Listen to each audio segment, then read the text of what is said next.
కర్షకులు ఎప్పుడెప్పుడా అని ఎదురు చూస్తున్న రైతు భరోసా పెట్టుబడి సాయం విడుదలైంది. హైదరాబాద్ ఆచార్య జయశంకర్ వర్సిటీ వేదికగా మంత్రులు రైతుల సమక్షంలో సీఎం రేవంత్ నిధులు విడుదల చేశారు. ఎకరాల వారీగా అర్హులందరికీ 9 రోజుల్లోగా పెట్టుబడి సాయం బ్యాంకు ఖాతాల్లో జమవుతుందని సీఎం రేవంత్ రెడ్డి వెల్లడించారు.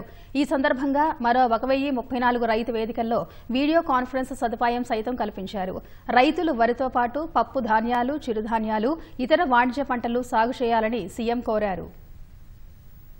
ఖరీఫ్ సీజన్ ఆరంభమై రైతులు విత్తనాలు వేసే వేళ సర్కార్ శుభవార్త చెప్పింది. హైదరాబాద్ రాజేంద్రనగర్లోని ఆచార్య జయశంకర్ విశ్వవిద్యాలయం వేదికగా రైతు భరోసా నిధుల్ని ముఖ్యమంత్రి రేవంత్ రెడ్డి విడుదల చేశారు. తొలి రోజు రాత్రి వరకే 2 ఎకరాలలోపు భూమి గల 41.25 లక్షల మంది రైతుల ఖాతాల్లో 2349.83 కోట్ల రూపాయలు జమయ్యాయి.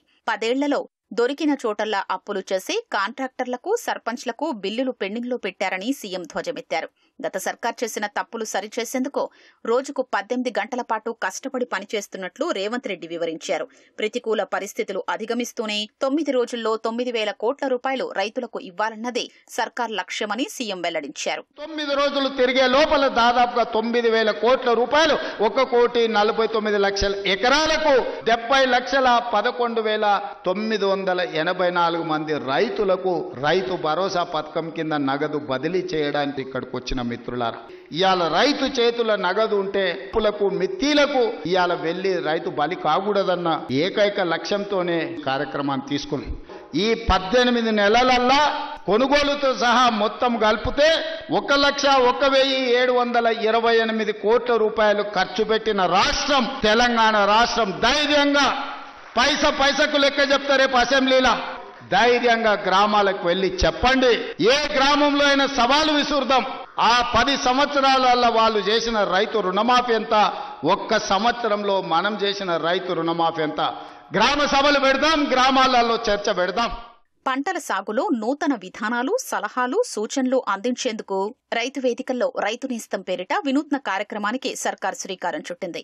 గతేడాది మార్చిలో ప్రయోగాత్మకంగా నియోజక కేంద్రంలోని రైతు వేదికల్లో వీడియో కాన్ఫరెన్స్ సదుపాయం కల్పించిన ప్రభుత్వం తాజాగా మరో 1034 రైతు వేదికల్లో రైతు నేస్తం కార్యక్రమాన్ని సీఎం రేవంత్ చేతుల మీదుగా ప్రారంభించారు. కార్యక్రమంలో మంత్రులు, ఎమ్మెల్యేలు, ఎంపీలతో పాటు రాష్ట్రం నలుమూలల నుంచి 1,500 మంది రైతులు పాల్గొన్నారు. పలు రైతు వేదికల నుంచి కర్షకులతో వీడియో కాన్ఫరెన్స్ ద్వారా సీఎం నేరుగా మాట్లాడారు. ప్రజాప్రభుత్వం ఏర్పడిన నాటి నుంచే దిగిపోవాలని కుట్రలు చేస్తున్నారని రేవంత్ రెడ్డి మండిపడ్డారు. అరే పిల్లగాడు కొత్తగా వచ్చిండు, కొంతకాలం సమయం ఇద్దామన్నా కనీసం విజ్ఞత లేదు. 10 సంవత్సరాలు పరిపాలించిన వాళ్లకు మొదటి రోజు నుంచే ఎట్లయినా పడగొడదాం, ఎట్లయినా ఇబ్బంది పెడదాం చేస్తున్నారు. ఎక్కడైనా బస్సు కింద పడేవారని చచ్చిపోతే వాళ్ళకు ఆనందమే, ఎక్కడైనా ఆహార కలుషితమైపోయి విద్యార్థులు చచ్చిపోతే వాళ్ళకు ఆనందమే, ఎక్కడైనా రైతు ఆత్మహత్య చేసుకుంటే వాళ్ళకు ఆనందమే. ఎందుకంటే వీళ్ళ చావుల పునాదుల మీద అధికారం అల్కగా ఎక్కువచ్చన్న ఆలోచన, దుర్మార్గమైన దురాలోచనతోటి ఈ రోజు ప్రతిపక్ష పార్టీ పనిచేస్తున్నది. అరే కొంతకాలమైన సమయం ఇయ్యరా, సరిదిద్దుకోవడానికి అవకాశం ఉండదా? 5 ఏళ్ల కోసం ఎన్నికైన ఈ ప్రభుత్వం ప్రజల కోసమే పనిచేస్తుంది కదా. ప్రతినిత్యం మీ మధ్యలోనే ఉన్నాం కదా. ఎక్కడైనా ఫామ్ హౌస్ లో బండుకున్నామా, ఎక్కడైనా దాచుకున్నామా? ప్రజాప్రభుత్వం అంటేనే పూర్తిగా రైతు పక్షపాత సర్కారని ఉప ముఖ్యమంత్రి భట్టి విక్రమార్క వెల్లడించారు. కాంగ్రెస్ పథకాలకు రైతులకు విడదీయరాని సంబంధముందని వ్యాఖ్యానించారు. ఆర్థిక ఇబ్బందులు ఎదుర్కొంటున్నప్పటికీ గత సర్కార్ చేపట్టిన పథకాలతో పాటు తమ హామీలను అమలు చేస్తున్నామని వివరించారు. రాబోయే రోజుల్లో రైతుల కోసం 3.50 లక్షల కోట్లు ఖర్చు పెట్టబోతున్నామని భట్టి విక్రమార్క స్పష్టం చేశారు. అనేక రకాలైనటువంటి ఆర్థిక పరమైనటువంటి ఇబ్బందులు ఉన్నప్పటికీ కూడా ఆనాటి ప్రభుత్వంలో ఉన్నటువంటి ఏ ఒక్క పథకాన్ని కూడా ఆపకుండా ఈ ప్రభుత్వం చాలా పెద్ద ఎత్తున రైతు సోదరుల కోసం అనేక కార్యక్రమాలు తీసుకొని ముందుకు పోతా ఉంది. దాంట్లో భాగంగా బహుశా దేశ చరిత్రలో ఎవరు కూడా, ఏ రాష్ట్రం కూడా వచ్చిన 3-4 నెలల్లో ఆ యొక్క రాష్ట్రం దాదాపు 21,000 కోట్ల రూపాయలు రుణమాఫీ చేసిన చరిత్ర ఈ భారతదేశ చరిత్రలో ఏ రాష్ట్రంలో కూడా లేదు.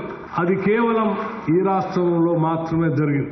అట్లాగే అది చేస్తూ రైతు భరోసా తప్పనిసరిగా ఆనాటి ప్రభుత్వం ఆ సీజన్లో వదిలేసి వెళ్ళింది.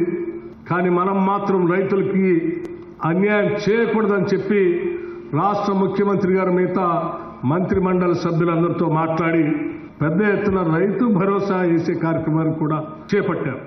రైతులు ఎవరి వద్ద చేయి చాచొద్దనే ఉద్దేశంతోనే తొలకరి ప్రారంభం కాగానే రైతు భరోసా విడుదల చేసినట్లు వ్యవసాయ శాఖ మంత్రి తుమ్మల నాగేశ్వరరావు వెల్లడించారు. భవిష్యత్తులో అన్ని పథకాలు కొనసాగించి వ్యవసాయాన్ని పండుగ చేస్తామని వెల్లడించారు. తమ ప్రభుత్వం ఎవరిపైనా కక్ష సాధింపు చర్యలు చేపట్టట్లేదని స్పష్టం చేశారు.